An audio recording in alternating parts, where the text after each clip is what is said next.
440 Sports Show. I am here with the Edgewood head baseball coach, Jeff Barger. Jeff, coming into this year, you guys had a pretty great year last year. But before we, I guess, go into any of that, how are you doing? And thanks for coming on the show. Doing good, man. Just as usual in Northeast Ohio this time of year, waiting for the snow to melt so we can actually practice some baseball outside on the field instead of in the gym. But outside of that, doing good. Boys are all in good shape, no injuries so far, and outside of being inside, we're doing all right.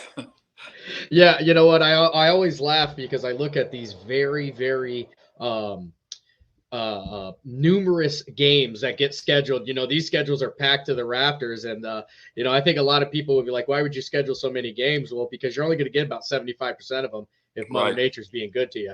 Absolutely. Yeah, we are actually for the first time since I took over, we're actually taking the boys down to Tennessee over spring break and playing some games down there to start our season. So go down there, get on some turf fields, try to at least get some games in before the end of March, which is Yeah, last year. We didn't even, of course, last year was the worst year of all time when it came to rainouts and you're not weather kidding. issues. So this year we decided to go south first to get started and get a few games in down there before we come back up to the cold. Yeah, that's huge. Actually, getting down there and actually getting a jump on the baseball. If you can't get the weather here, you go to where the weather is, Yep. right? You guys. So talk a little bit about that Tennessee tournament you guys are going down. That's a pretty big deal. Bringing the team all the way down there. Is it going to be teams from all around the country, or what are you going to see? We're mainly playing some teams down there. I think we're playing a team from Kingsport, and then the other team escapes me right now. But Louisville is going to be there from Ohio, and great program there. So that it'll be a great chance for us to go down there and get our legs under us. And the games count, so we'd love to come away 3-0. But the main thing is for us to go down there and get some good test of where we're at and find out before we come back home and start league action almost immediately when we get back. Yeah, Louisville is a team that people are very well acquainted to as they're part of the YSN family as well. It's a great program, not just in baseball. That's just a great Sure. sports school in Yep. general. But let's talk a little bit about you, Coach, for all the viewers in the YSN network who are just getting to know you. A little bit about your background in baseball and how you got to be the head coach over here at Edgewood. I'm originally from Texas. I've been in Ohio for about almost 6 years now, and played high school ball, played a little bit in college, and then came up here and was actually helped out with the softball program when my daughter was at the softball program at Edgewood, and baseball job came open and interviewed for it and got it 4 years ago. My first year was the COVID year, so had a pretty nice bunch. A couple of guys ended up going on and pitching in college, but never got to coach them because a few weeks into our practice, we got shut down for the season. Those guys didn't get a senior year, and I didn't get the joy of coaching some really talented guys. But then took over the next year, and then last year we had a pretty good run in my third year actually coaching, fourth year in the program. This is actually actually that would have been the third year coaching, and this was my fourth year in the program because I've got my freshmen that I started coaching that first year of the COVID year.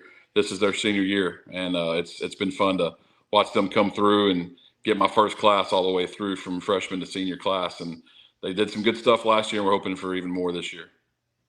Yeah, you guys did some great stuff last year, winning the Chagrin Valley Division, that conference title last year.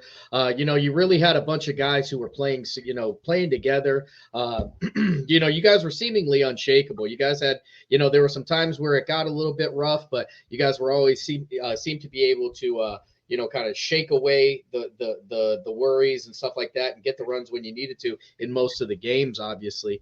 But you talked about that first year and that COVID year. Talk about baptism by fire legitimately. What were some of the things you had to do that year just to keep baseball kids, I guess, in baseball mode, even though they probably weren't going to get to play? There really wasn't much, the world went into such chaos at that point. There really wasn't much we could do. We couldn't have any contact with them. Kids weren't in school. Yeah. And you can see, I think you can see it in all sports, the lack of development that one year in most programs.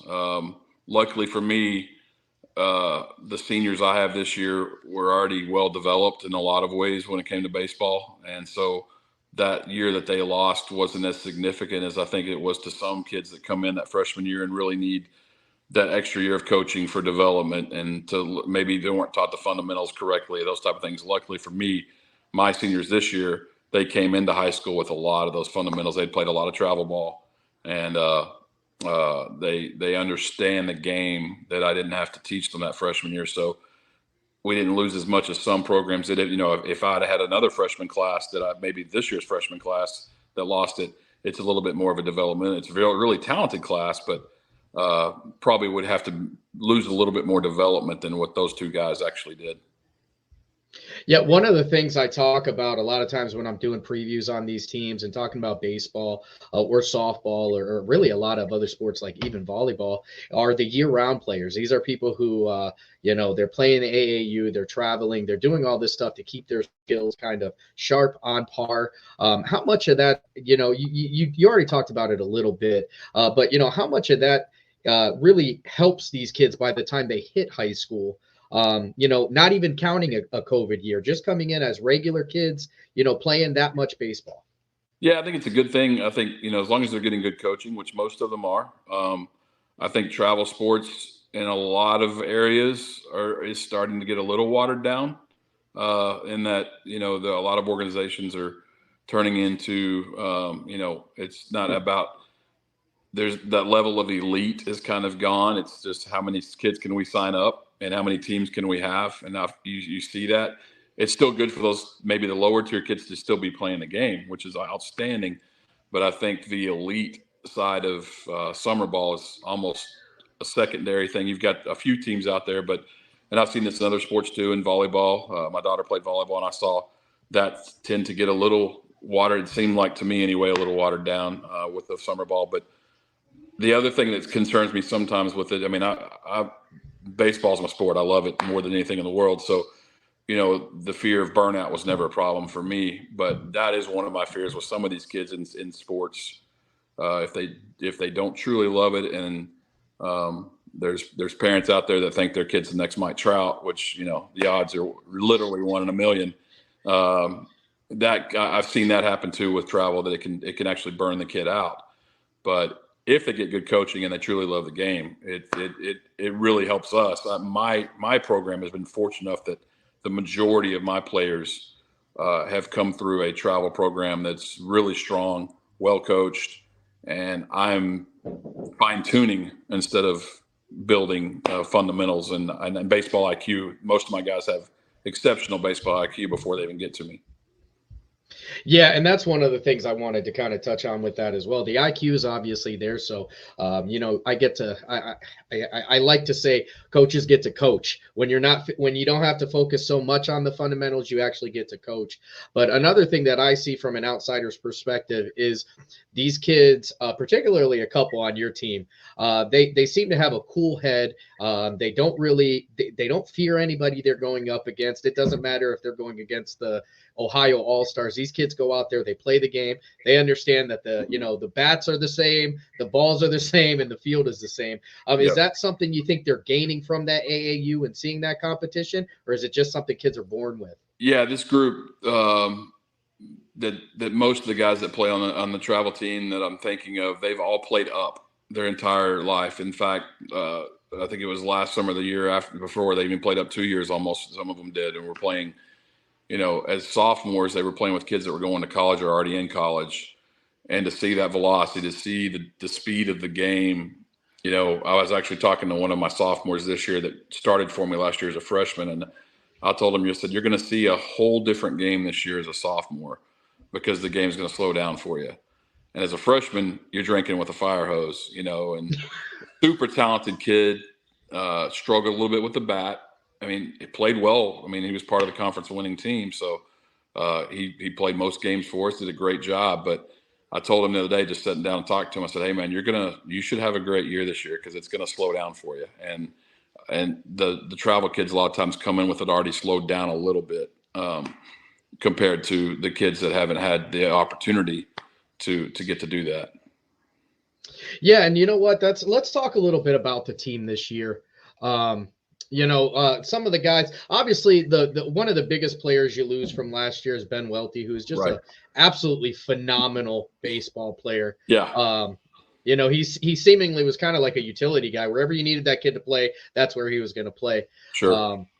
That's a big loss, and he was a leader as well. We talk about cool heads. We Absolutely. talk about guys that were going to be able to keep the team going. But you guys got some guys coming back, including Ethan Dietrich, who throws smoke. Tony Hall, the catcher, he's worked on the speed over the off season. I think all the catching stuff was already there. Logan Cray Sure. is, he's another guy who's just kind of an every guy. Aiden Hernandez, a solid infielder. Brady Anderjack, I'm not sure how much playing time because of the injuries and stuff with him. Right. Zach Venzel, who is, as fast. Hold on. Oh, lost her. There he is. Lost for That's all right. Yeah, Zach Venzel, who covers a ton of outfield very, very quickly. Absolutely. And Drew Laughter. Just talk a little bit about these guys. I think anybody who's paid attention to baseball in Northeast Ohio, none of these names are new. Right. And for us to return 8 of 9 starters off, the conference winning team last year, just as a dream come true as a coach. Now, Ben Welty I call him glue. He was the glue of the team last year. He didn't even have nearly as good as a year at the plate as he's had in years past, but he still led Division II in stolen bases in the state of Ohio.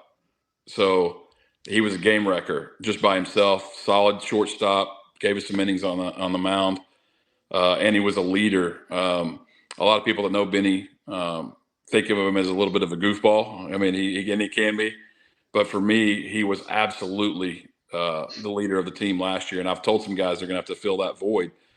From a playing standpoint, we've got lots of talent, and we've got some new talent coming. So while he'll be missed in that area, his leadership's what concerns me the most, because he was that leader that we needed. But around him, like you said, you mentioned him. I've got Ethan and Logan at the top of the rotation and some good arms behind them. We've got a lot more pitching depth than we've ever had before that we've really worked on developing. My staff has done a great job of helping me develop our pitching staff instead of having just Logan. And, pretty much last year, for the most part, other than some young guys, it was Logan and Ethan and a little bit of Zane Naylor, but and then Benny, and Brady Anderjack. And outside of that, we weren't that. And this year, we could go 5, 6, 7 deep with guys that I would trust in certain situations. And as a coach, pitching depth is everything. And but having Ethan at the top, who, like you said a minute ago, I was talking about, just like he's that duck on water, which above water he looks like he's just totally chill, nothing's bothering him. Now under the water, he may be digging hard, but you never in a million years would know that he's having anything going on. Like, he is just solid as a rock all the time. It's his personality. He played golf for me as a head coach of golf last year for the first time, and he walked out there and was the third best golfer on our team, and hadn't really played much before, but his mindset and his temperament are so perfect for being a starting pitcher, and he's a heck of an infielder too. I can play him anywhere on the infield I want to. And of course, Logan, player of the year in the conference as a sophomore, in the same conference with Jake Bean, who's going to Kent State, unbelievable player. And for Logan to be able to beat out him for player of the year just shows you how special of a year Logan had. I've told Logan it's going to be hard for him to duplicate what he did last year. You don't have a 0 ERA in conference, and No. and a .5 ERA overall. It just doesn't happen. And he had that special year, not to mention hitting over 500 in conference play and 460 something on the year, I think. And he was third in the state in stolen bases. So that kind of year is hard to duplicate, and I want him to strive for it. But baseball's a hard sport, and for him to do what he did last year was truly special. And then we got lots of depth behind him. Aiden Hernandez was second on our team in RBIs last year. Like you said, Zach in center will go get anything. Drew Laughter came up with huge hits for us. All the way around. Zane Naylor is the sophomore I was talking about earlier that I've talked to about all the talent in the world. And now I think the game's going to slow down for him. Hopefully, it will slow down for him a little bit, and he'll be even more talented. And then we got some freshmen that are coming too that should get significant playing time. Yeah, I got the privilege really of getting to watch a ton of Edgewood baseball last year and looking forward to doing that again this year as it's going to be on the network quite a bit. And Drew Laughter, I laugh Yeah, about because that guy was legitimate. He was like a gap shot yeah, artist. Wherever the defense was, like yep. he wasn't going to hit it to the fence. He wasn't No, going to, not a power hitter, but wherever the defense wasn't, he was going to drop it right there over his head. yep. He was a kid that, I was just learning about him last year, and it was really cool getting to see that. And everybody on your team kind of seemingly knows their role, plays their role, Right. accepts their role. Is that something you started working on from the beginning, or is that just natural? Yeah, it's part of my motto. If you look at our practice shirts, on the back of it, it says, know your role, do your job, be a good teammate, have fun, and then winning is more fun. That's what it says on the back of our shirt. So, Bill Belichick, one of the greatest coaches, his biggest thing is know your role, do your job. Those are what he preaches. And I actually had the conversation with the guys today at practice because we are deeper this year in a lot of ways. So there may be some guys' roles that may tweak and change a little bit that were really significant players for us last year that may have their roles may tweak a little this year because we do have more talent coming. More guys may play than we didn't play a lot of guys last year. And we have more talent this year, deeper. So I told them, be ready for that. Be ready to know your role and do your job and not be upset if, you don't get as much playing time or you DH instead of playing in the field or play in the field instead of DH, and just to make us a stronger overall team. And knowing your role and doing your job, our last year's bunch was exceptional at it. But when you're only playing 10 or 11 guys max, it's easy to not get upset. You know what I'm saying? So it's this year's going to be a little tougher on them mentally. That's going to be my job to make sure I keep them focused and don't lose them if they don't get to play as much as they want to play at certain times. So that's going to be a challenge for me this year. It's a good problem to have. Too much talent's a good problem to have, but A curse of riches.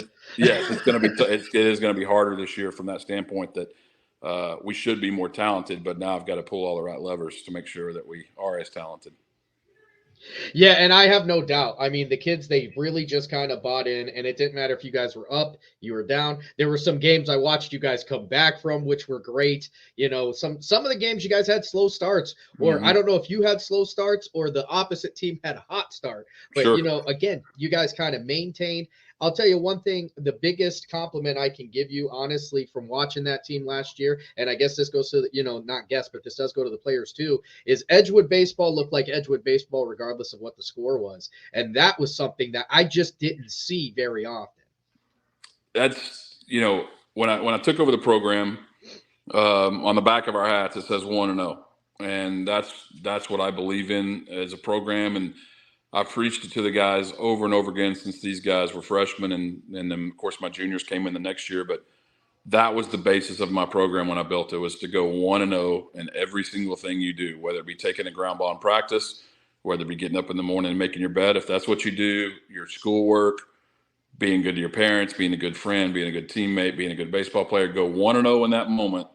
You build up enough 1-0s, and you'll be fine. So the moment shouldn't be too big because all you got to do is go 1-0 in that moment.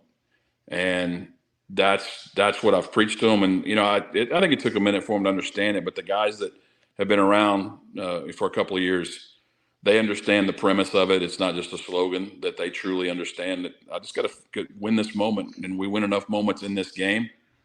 If you sit and you think about facing Jake Bean, just throwing, upper 80s, low 90s,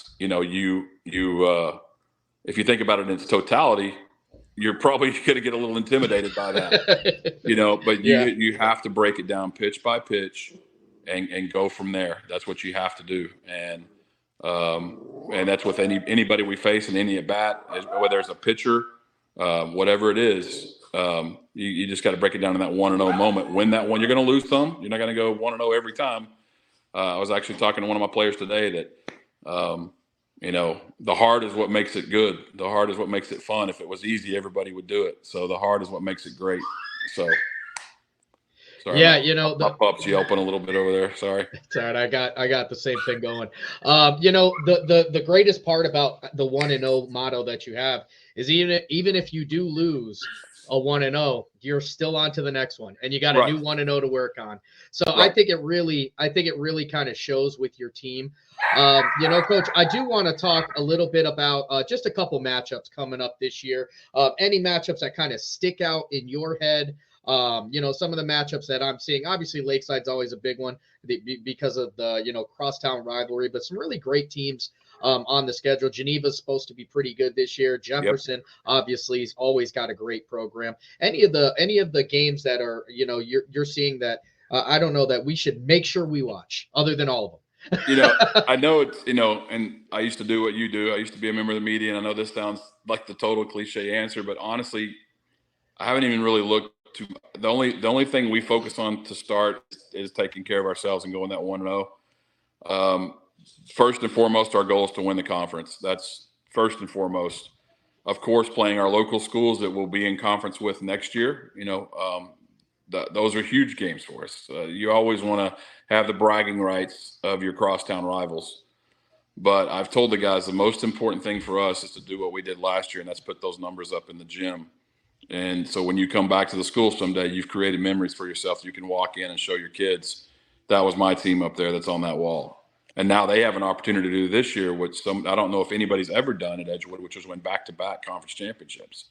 And that's our first goal. Our second goal beyond that is go a little deeper in the playoffs than we did last year. We laid an egg against Lakeview, a really good team, super talented team, but just didn't play well that day at all. And I would have much rather lost in a when we were playing our brand of baseball, and we had a bad day. It happens in baseball. It just happened to us in the playoffs, and we may not have won the game anyway. They were talented, but we would like to make it a few more deeper into the playoffs this year, God willing. We get there and take advantage of that. But as far as the games on the schedule, the conference games jump out to me first and foremost. That's, of course, we all in this game set up our pitching staffs around those conference games for the most part.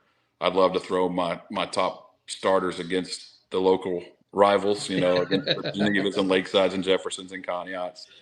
But our goal first and foremost is to win the conference. And but we do enjoy. Last year we went up against Jefferson, and Coach Barber threw the PJ kid. I can't remember his name. Solid starter, but I wouldn't say he was. He wasn't the guy you would normally fear, and he hit us. He absolutely dominated us that day, and that's baseball. He pitched a great game, and he actually pitched for him in the playoffs and did well there too. He was a really good pitcher. He just wasn't that guy you would normally look at and just be intimidated by or anything like that. But the guy was just a really good, solid pitcher. And he hit us at their yard, and then they came over to our maybe in our yard, but we got them back later in the year. But those local games, I mean, I know I hear my boys talking, and they hear the talking from the other teams, and it's just natural. That's the beauty of having crosstown rivals. Yeah, I always used to say when I was back in school that it's always fun to beat the guys you share a Walmart with. Absolutely. That's it, exactly. Yeah. You want those bragging rights. Always. Yeah. Yep. It's always great. It's always great. Coach, I want to thank you for sitting down with us and giving us a profile on the team this year. Before I let you go, I'm going to ask you the same question I'm asking all the coaches this year. When we watch Edgewood take the diamond this year, what can we look forward to seeing? That same brand of baseball I hope you saw last year, with a little bit more growth and development. That 1-0 mentality, man, that's what I want to see out of my guys, and I hope y'all see that too. I hope you see a team that hustles, plays the game the right way, and then, like I tell them every day, let's have fun, but winning's more fun. So I hope you see a winning program. That would do me well. So that's what I hope you see. Hey, that would do me well too, because there's bragging rights on the broadcast end too. So yeah, there you go. I'm trying to push that through. Well, listen, Coach, I want to thank you so much for taking the time doing the interview tonight. I appreciate everything. We're looking forward to seeing a ton of Edgewood baseball right here on ysnlive.com this year. We're going to have a lot of baseball, and Edgewood's going to be a big part of that. So thank you so much for doing this interview, and I'll see you soon, Coach. Absolutely. We really appreciate doing what y'all do. We're really lucky to have you guys around and get us out there on the tube a little bit, or on the web, wherever if everybody finds us. But we're thankful for what you guys do for us as well, because I know it's not an easy job. Thanks so much, Coach. Appreciate you. All right.